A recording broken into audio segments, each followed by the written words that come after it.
Yo, it's your boy S.Dot, man. I'm here with On the Come Up podcast. Stay tuned. Greetings, my people. Welcome to another episode of On the Come Up podcast with your host, DJ Ace. And I got a very, very special guest with me, one of the guys. Introduce yourself, my brother.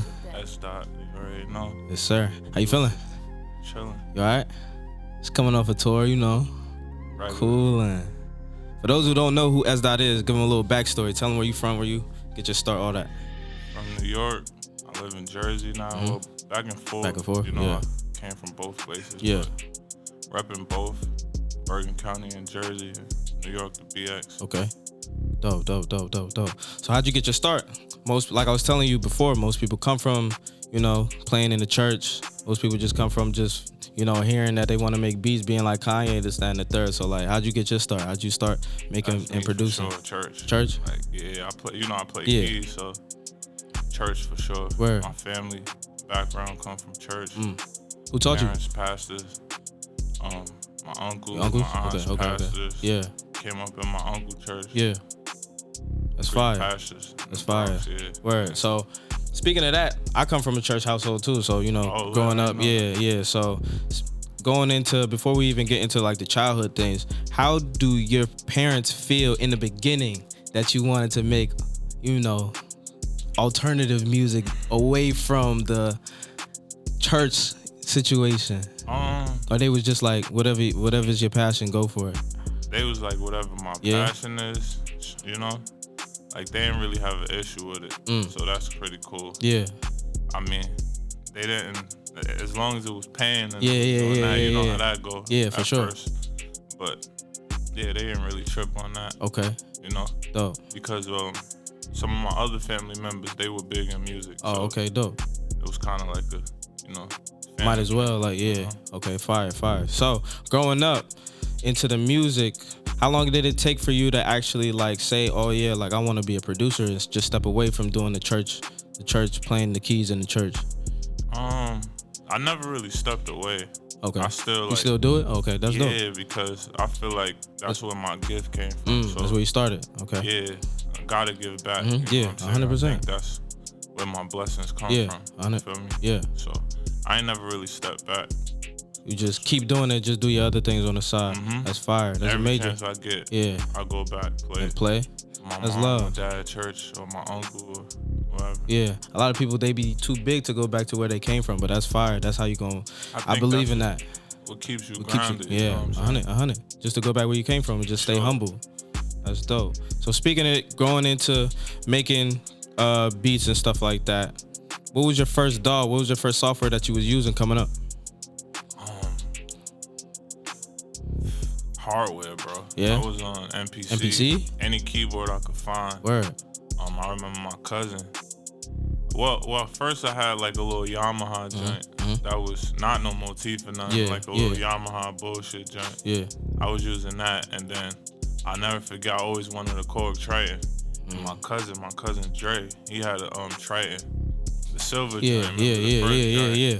Bro, that was like everything. Yeah. And he used to, him and my other cousin, they used to use it for sampling, use it for everything. Yeah. And then I got introduced to the MPC. Fire. And that was it from there.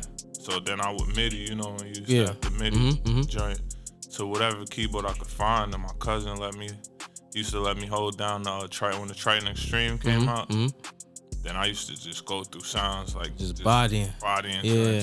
Was it hard for you to learn, or like it was easy? Nah, cause I was always surrounded by my family, and then my other cousin, Vinny Idol, he do like all the D Block stuff and all that. He kind of older, but he shut us out. Okay. Like anything he was not using, you know what I'm saying? Gonna give it to y'all, and y'all could. I used to hold it down or go to his studio. Yeah. That used to be everything for me. Dope. Get as much as I can. Like he'll let me hold it for the week or something. Okay. Get like 1,000 beats done. Yeah.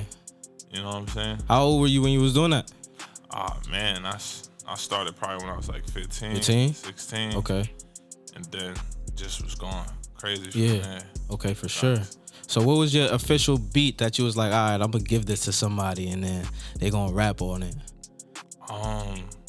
My official, my you don't have to remember the beat, but you can remember like the time frame. Yeah. Damn. It was my older brother. He used to have you know how they have their little label. Yeah, the little clicking. Like Yeah. Word. That shit was everything for me. Right. Like, get on one of they joints, whatever they had going on. So he believed in me when I did that.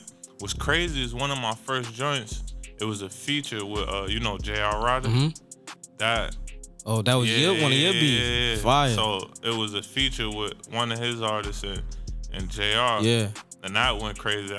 I hate that beat stuck listening now. But it was hard for back then. Yeah. You know what I'm saying?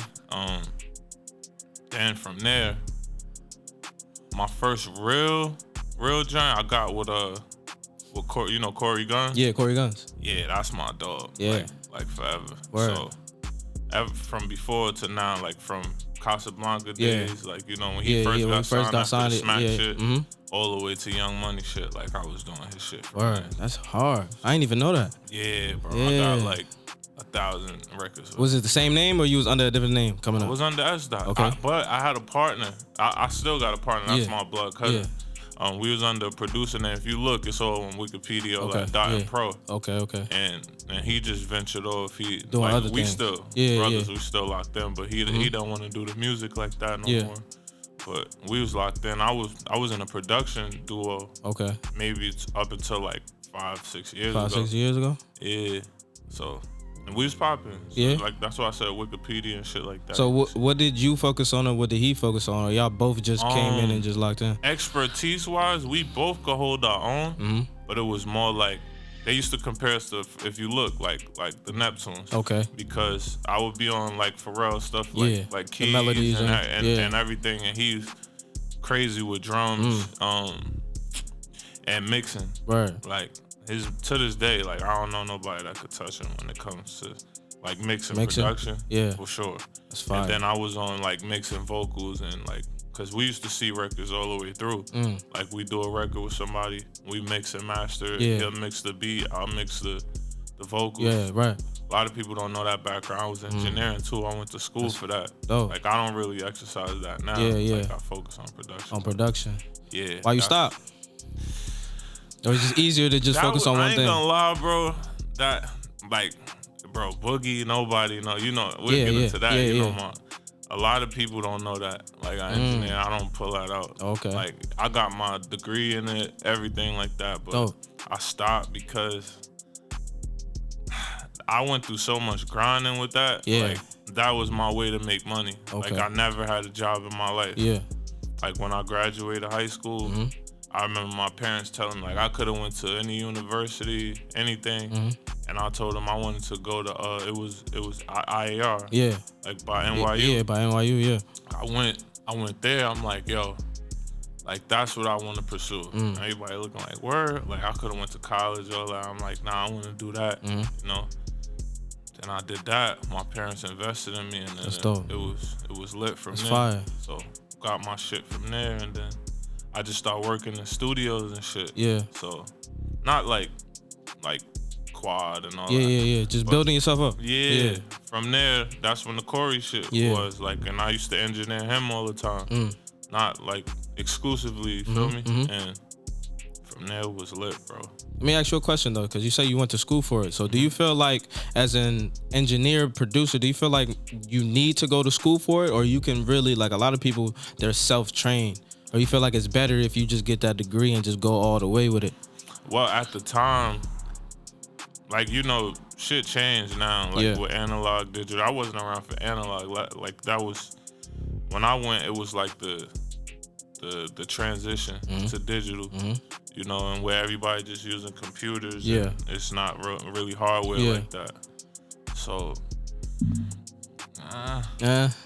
yeah, no? I don't think so. Yeah. Like, school, you don't need it now, but at the time, it was crucial. Yeah, because it's just computers, bro. Right. And then it's a lot more information out. Like, without school, it's YouTube, it's, you know what I'm saying? YouTube, it's tutorials. Reddit and all that. Like, at the time, I didn't really see that. Yeah. You feel me? I got a son, too. Like, he's 12, and he play keys and all of that, and you would think that he did learn from me, but he got more information from YouTube and just from watching the videos. All of that. That's just a different way of learning. Right. You know what I'm saying? So that's why I said nowadays, bro, it's like you don't really need school. You don't need. You got school in front of you. Your phone, your computer. Yeah. That's school to me. Yeah. Then they got the mix with the masters, you know, and all that. So you really like your favorite person mixing your favorite record. You could have a one-on-one connection with. You could have school right there with a subscription. For sure. Without paying. I know that was bread when I went to IR. School? Yeah. That just was some bread. Yeah. You know what I'm saying? So now you could pay what? Couple hundred for like a little course. You valid. You know what I'm saying? That's dope. Technology is crazy the way it's been pushing. So let's get back into production, right? So you started booming with Corey Guns. After that, what happened? What was going on? What was next for you? Oh man, that was big for me. Yeah. I linked with 50 Cent. Dope. That was I used to shout out my man Buddha the Future. He was shaking and moving, so like we was always connected, and he introduced me to Dre McKenzie over there at G Unit. Yeah. He was the A&R there at the time. Word. And man, I used to go over there and play so much joints, and my gift was sounding like a sample at the time when samples was heavy and being able to play everything out. So when that was my advantage, when people would listen to our stuff, they would be like, nah, what sample is this? And we'd be like, no sample, it's just no me. Sample. Yeah. And they like, oh shit, nah. So it would just gain attention. So we would go, you know, when the offices was popping, go in the office when that was a thing. Yeah. And I'll never forget it. Like Fifth and all of them used to walk in, but I never really got a connection until one time they called us in to do where they called me in because it was Key's work to do a record. I think it was it never came out though. It was with Katy Perry and 50. Oh, dope. And it was crazy. Yeah. They called me in to do stuff, so I came in, did some stuff, and I look outside. I'll never forget that day in my life. I look outside, I'm thinking it's just me, and then he started telling when 50 came, he started telling all of the people to go home, and it was really like an audition, and I didn't know that. So once I did my thing, after that, that's how I'm gonna segue into the band stuff. Yeah. Like I never really had a passion to ever be on the road. Doing, you know, you said coming off tour, that's what I do. I play keys for different artists. Never had that passion, but after that session, of course we worked. We did some music. After that, I did a couple joints on 50 stuff, and he was like, "Yo, I need you to like play in my band." He had a band like already. Yeah. I won't name no names, but like some real important heavy hitters. And he like, "Yo, I like your energy." And then I had my cousin there. I had a couple people there, and he's like, "Yo, you and whoever, I'll never forget it.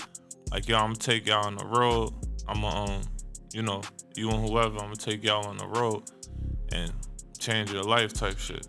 I'm like, that's fire.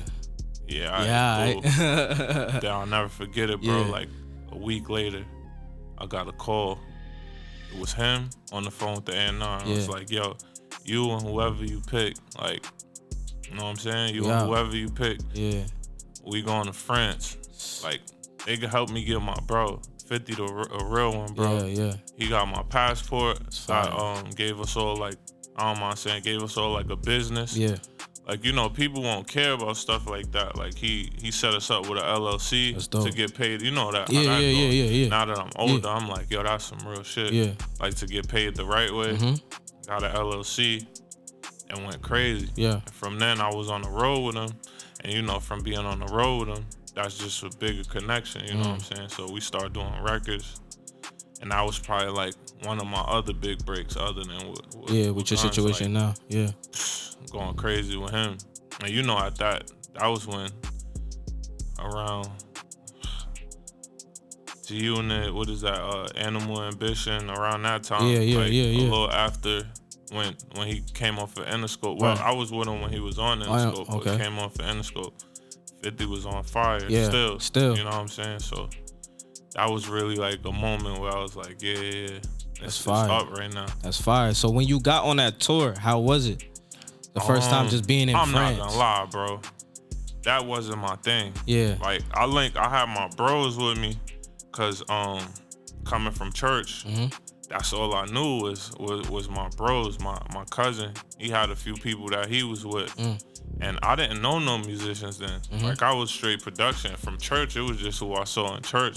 So my bros that I grew up with in church.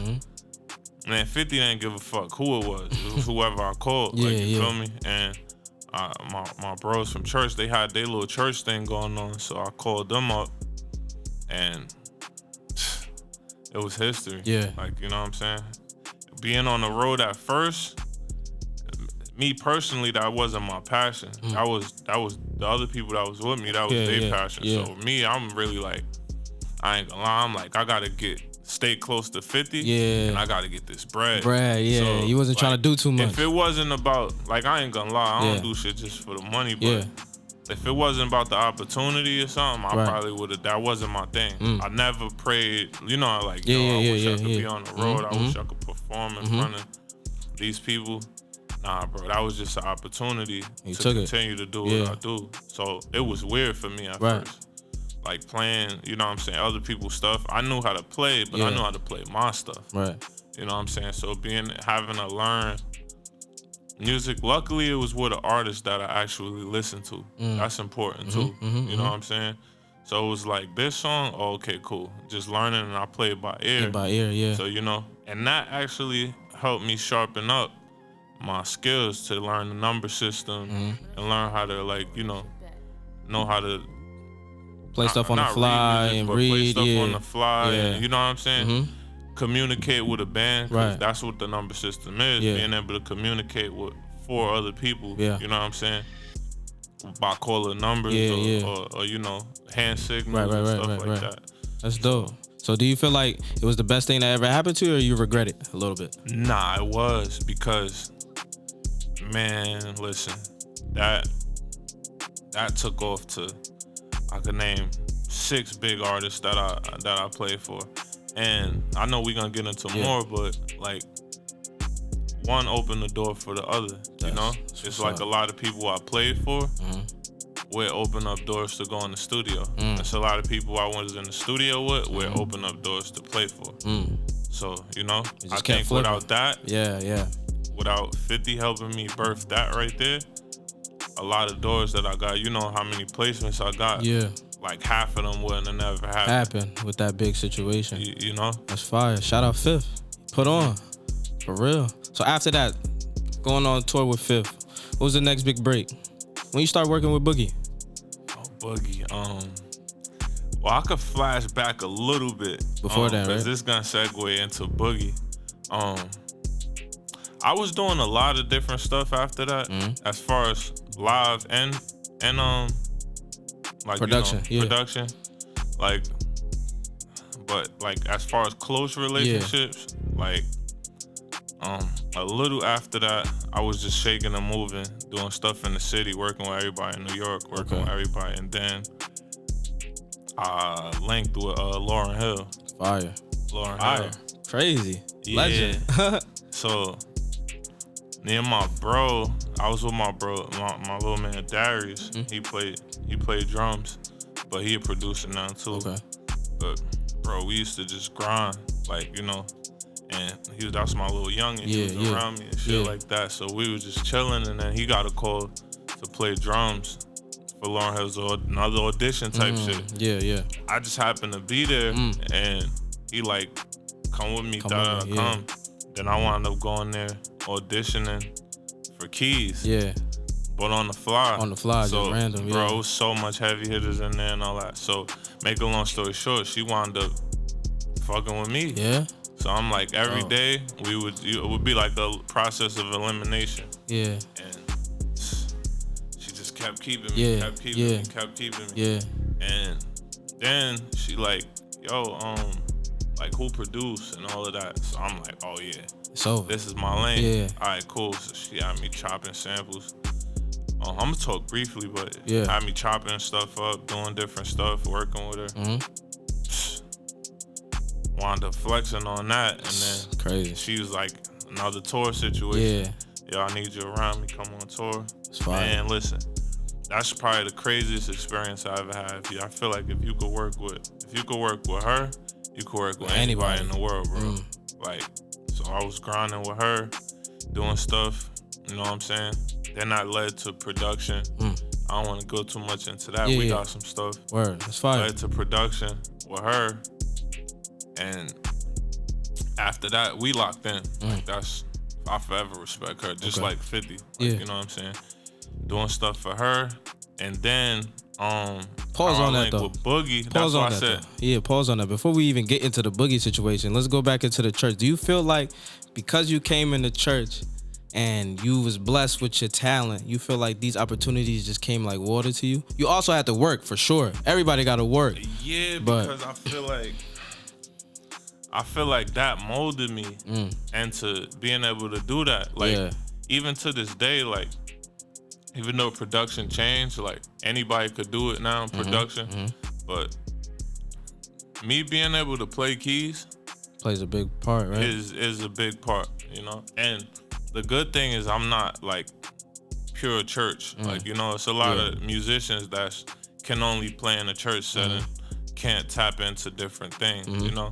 That wasn't always my thing. So I always had one foot in and one foot out. Yeah. So that plays a major part, you know? Like with me being able to play, I feel like 100%. that's an advantage. And any room I walked in from then to now, like, you know? Because even with the producers now, it's about collabing, right? Yeah. And when I walk in the room, not to my home, when I walk in the room, it's more or less like I'm starting off. Yeah, you starting off. You leading. It's like, and they follow. Yeah. Like, yo, what you got? Yeah. Then that came from making melodies, stuff like that. Before it got hot, because now it's super. It's a whole, it's a whole thing. Yeah. Whole thing. But me being able to play, or if it's a singer in the room, if it's a rapper in the room, and being able to. That's how we're getting to that too. That's how me and Boogie, that's how a lot of big records that I did came about. It's from scratch, like, and being able to play from scratch and connect with the artist. Yeah, they maybe say a melody or something like that, and you'll be and then you could play it, mimic it in real life. Yeah, it's a different type of feeling. That's, bro. Yeah. Yeah. So to answer your question, nah, for sure. So let's get into the Boogie situations. How y'all click up? So. His tour manager at the time, shout out brother Hassan. His tour manager at the time, back to my man Buddha. Yeah. Shout out Buddha. I was at his studio, and then he's like, yo, he was telling, what's your name? His tour manager about me. They was linking before I even came, so I was pulling up. And he was telling them like, yo, his background is from Lauryn Hill. He go way back with Lauryn Hill from Fuji's days and all that. Dope. So he's like, yo, my bro, he worked with her a lot. Like they like this. My bro S.Dot. So he like, word, da-da-da, you know, testing the water, yeah, whatever, like thinking that it's regular. So I pulled up, then I start chopping it up with him, and he like, oh, nah, you really know her. Like, yo, that's my family. So he was basically saying how, like, he do a Boogie. He was his tour manager at the time. Okay. I do a Boogie. I've been trying to push him to like do a band thing and all of that. And I know you do the band shit. So, but one day we gonna link. So he hit me. I think the first thing we did, it had to be one of them TV shows. Okay. Forgot which one it was. Yeah. One of them joints, Jimmy Kimmel. Fallon or one of them. Fallon, one of them. So we did that. That's when Look Back at It was on fire. So we went and did a TV show, performed on that. After we performed and stuff, like I linked with Boogie, of course, the rehearsals, stuff like that. Yeah. And that's another thing. Like when I first got with Boogie doing all that stuff, it took like maybe a year before I ever even opened my mouth up about production. Oh wow.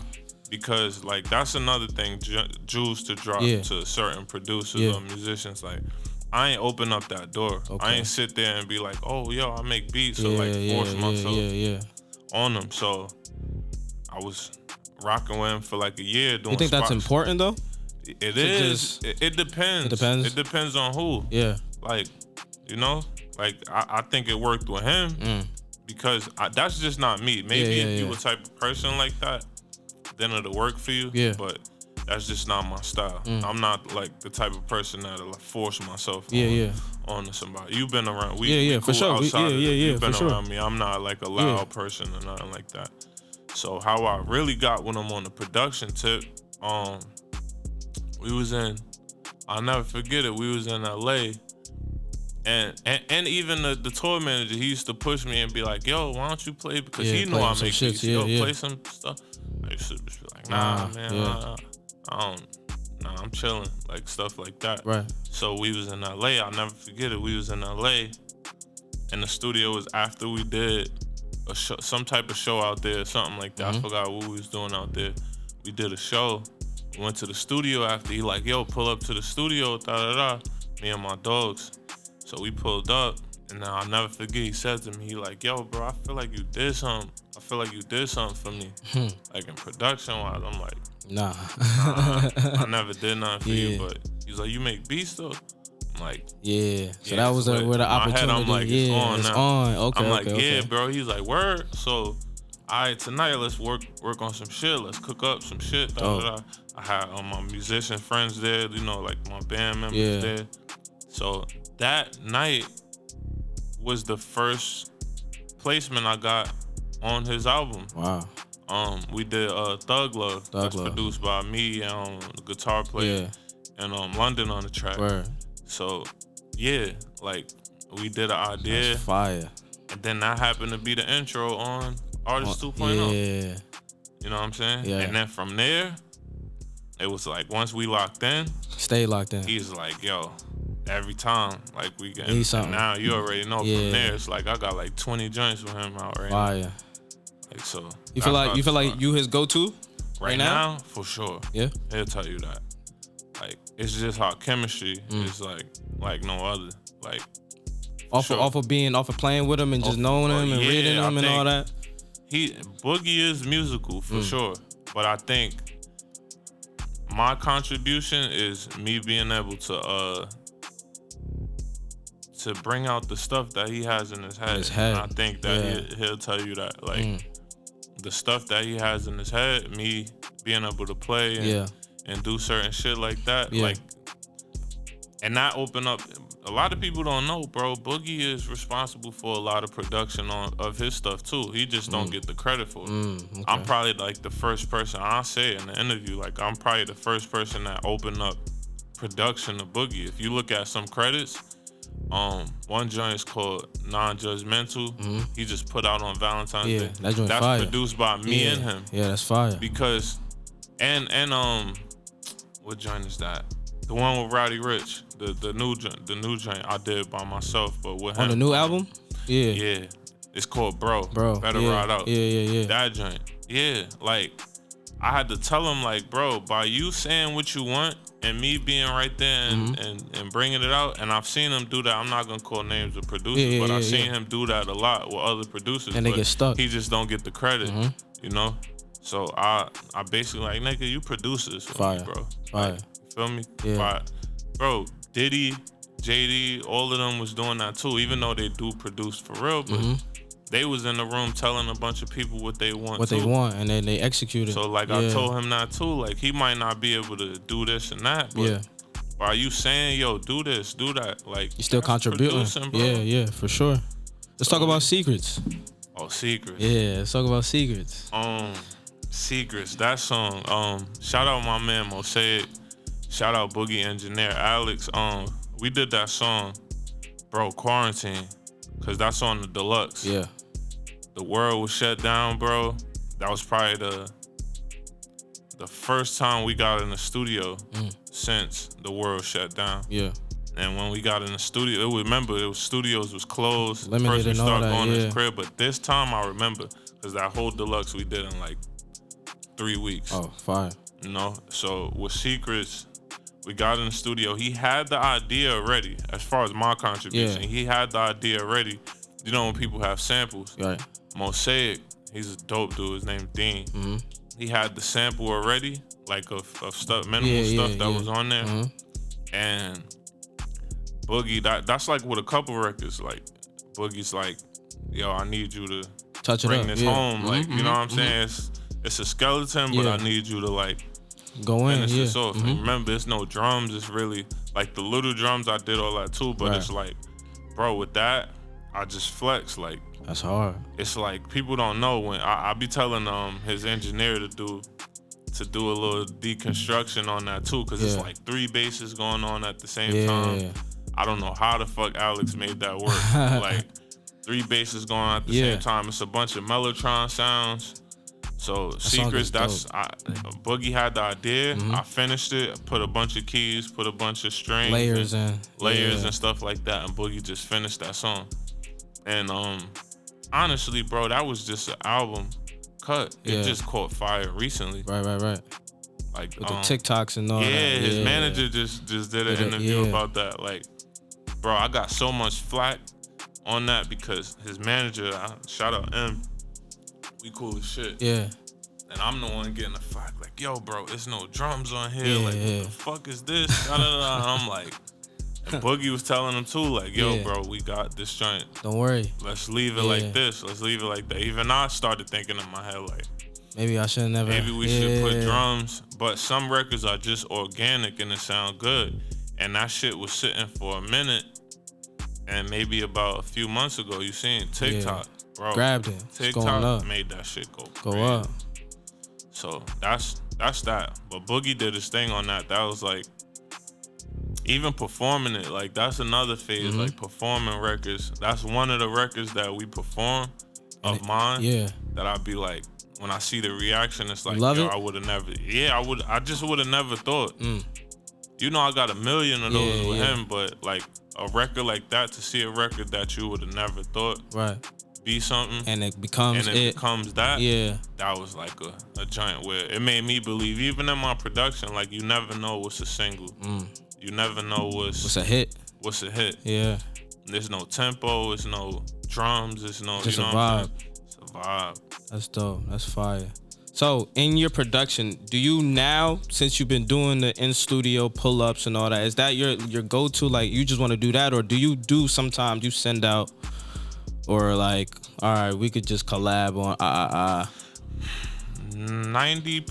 80% of my placements have been in person. Okay. Have been. Let's do this 70% of them has been like me doing it in front of them, you know? So, to answer your question, like, nah, but I'm getting into it more with sending beats out because that's been working for me lately too. Yeah. And you can't be in the, you know, too many places at one time. I'm bad with that, bro. I ain't gonna lie. I'm bad with that. Yeah. People will tell you, man, I'm bad with that, with emailing and sending packs, and that's just not how that's not your way, but you're getting into it though. I'm doing, of course, because it's working. Okay. And I'm becoming overwhelmed, so it's like, So since you've been doing the tours and stuff like that, has the demand for you been mad high in terms of production wise, and in terms of just like, oh, I'm having a tour too, like come with me on tour. Yeah. It has, because being with an artist like Boogie, or even other artists that I work with, that creates attraction there. The people are like, yo, who's playing for him? When they come into the shows, like I'm rubbing shoulders with, we doing shows with Dirk, we doing shows with Roddy, we doing shows with, that's just to name a few, you know? So it's like, even with production, it's like the A&Rs, I'll never forget when I first started bubbling with Boogie, it was people hitting my phone, A&Rs and shit, or on my gram, that I would have never thought. Right. It's like, because I did that makes you catch fire. And, for sure. You know? And then you go makes up other people want to work with you. That's fire. So, yeah. That's dope. So when you do your tours, right? Do you, and then like a guest artist comes out and performs with them, you have to learn their music too? Right. Yeah? Right. So they don't just play the 2-track? Nah, not most of the time. Okay. Damn, I didn't know that. Most of the time, yeah. You gotta learn it. How hard is that to do, or you think that like that's easy to you now? By ear, that's easy. Yeah. Depending on the music. Okay. And I think music is way easier now than it was before. It's like 4-bar loops, 8-bar loops. Not too many layers on it. And thank God the people that I play with, you know, on the Listen road. to them, yeah. No, it's like the musicians that I play with. Oh, like, okay. Oh, they be on point too. I've been playing with them for years, so it's more like y'all easy connected. to catch on. Yeah. That's fire. Sure. That's dope. So what's next for you? What you got going? Going back on tour. Going back on tour. Jeez. For sure, I'm about to do Coachella. I'm about to do that the Vegas joint with 50. What is that big? The Lovers and Friends joint. We about to do a Canada tour. Dope. Boogie about to do a tour with another big artist I can't name. That. So on the production tip, Boogie locked in right now. I'm doing a lot of R&B stuff. You see, I did Money Long. Yeah, Money Long. I did sending stuff out to a lot of people. I'm working with Electric Phil a lot. You know, they got Post Malone. Yeah. They got everybody. Trying to get that pop sound. It's fire. Bro. Seen you with Nick Paps too. Oh yeah, that's my dog. Yeah, him and OG Parker. OG Parker like one of my closest friends in this. Fire. So yeah, and then I've been with the writers, bro. Like I've been doing stuff with Hitmaker a lot. Dope. Like he the GOAT. Yeah. Nisha, Jazzy. How you feel about Hitmaker and Hit Boy? They little back and forth. That's up to them. That's crazy. Yeah. I mean, everybody got their lane. Everybody got their lane. Yeah. I think Hitmaker's just Hitmaker, bro. I mean, he's more loud with his. Hit Boy be chilling. Yeah. I mean, I ain't up to me. They both get the job done. For sure. Right. But speaking of that, like what software, what DAW do you use currently, like right now? Logic. You don't fuck with FL? Nah. Everybody trying to get me on FL.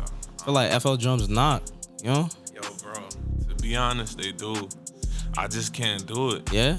Why? Like you don't like the way it looks? You just don't, it's too complicated? I'm like kind of if it ain't broke, don't fix it. True. And then I just started getting into plugins where I could make my drums knock just as hard. True. But I love it. Don't get it twisted. Yeah. I love it. Yeah. FL, I be looking like I see Parker, Nick, like my dog Bodie. I be seeing people work and I be like, damn, I wish I could do that. Or FL, even with Ableton. Yeah.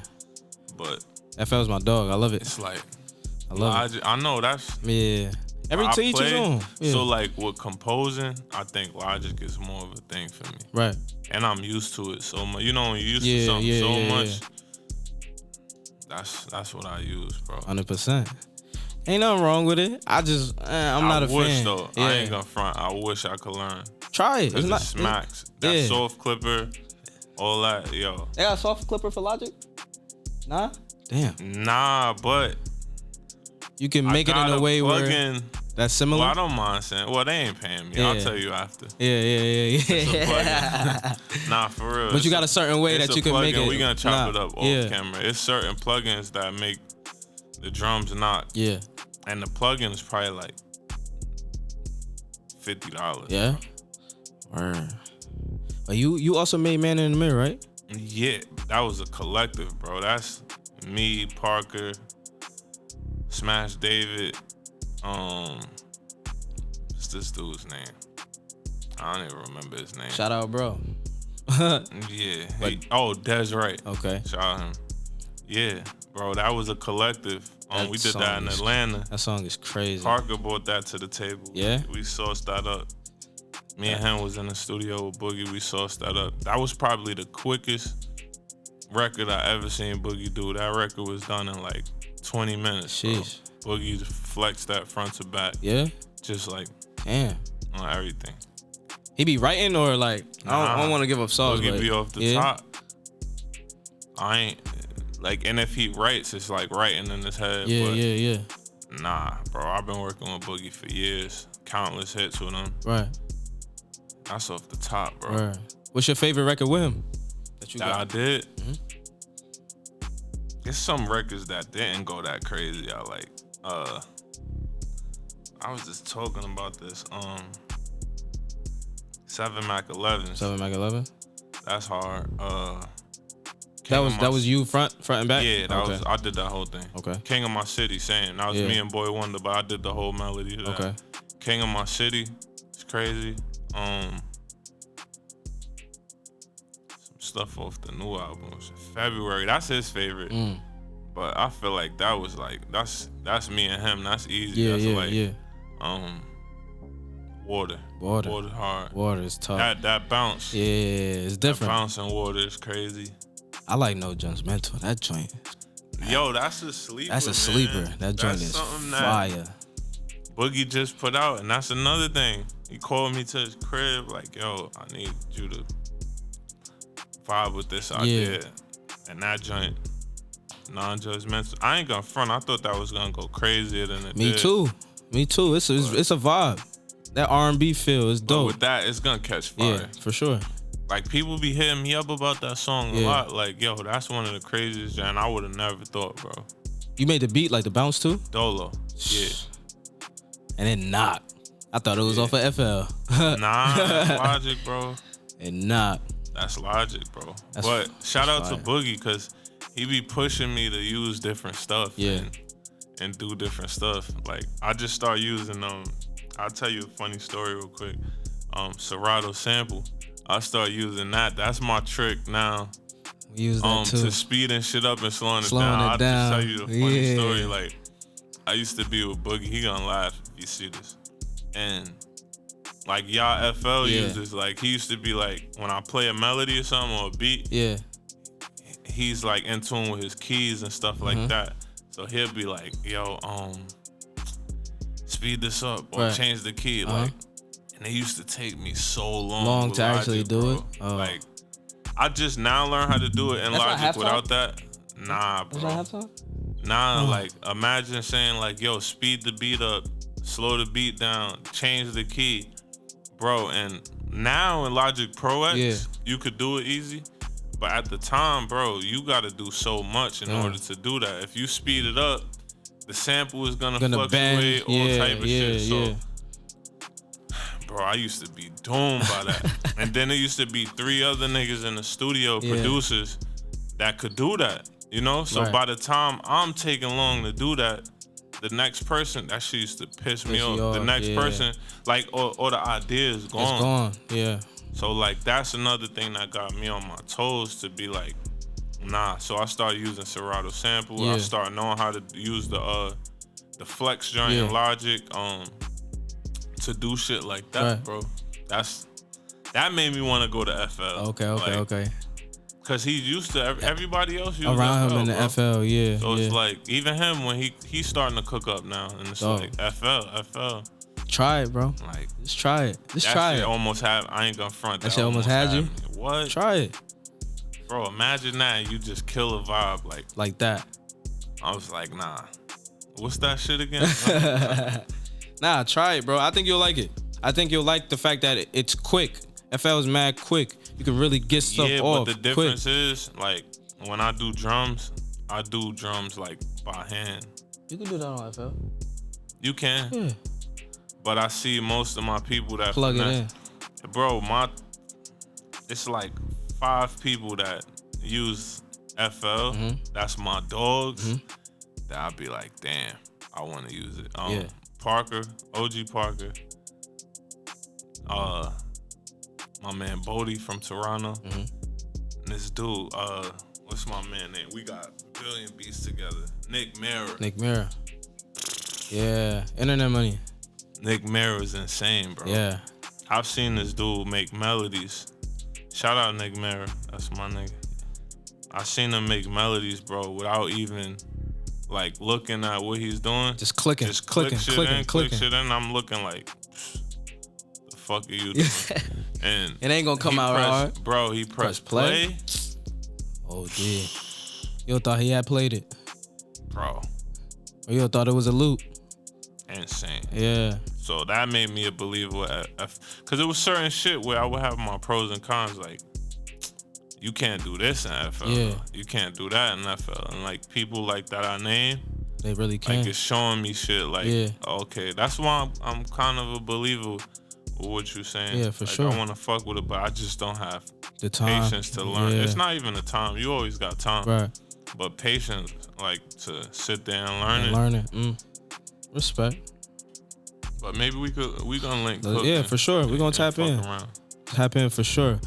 Last thing I want to ask you, for those young producers coming up in the game that need some advice, that don't even know where to start, what's something that you could tell them? Top 3 things. Tell them. Stay ready.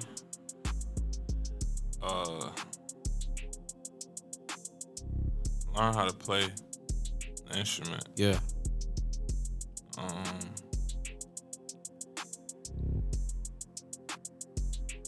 Stay humble. We're gonna go through. All be over. We're gonna go through all 3 of those. Stay ready. Why you gotta be ready? Cause like me personally, like I done been in some rooms or like by accident. Yeah. And shit, you know, and sometimes wasn't prepared. Thinking that, you know, I'm just going to see somebody or something, and that turned into a session. A whole session, like yeah. So that's what I mean, stay ready. So you always got to cook up. Yeah. For sure. Yeah. Or have, briefly, I'll be making folders with artists that I never even work with, just because I've been in a position, whether being with Boogie or being with somebody, and that person just walked through the door, bro, and I'm just under pressure, like, yo, we about to cook up. Yo, Dot, play some shit. Yeah.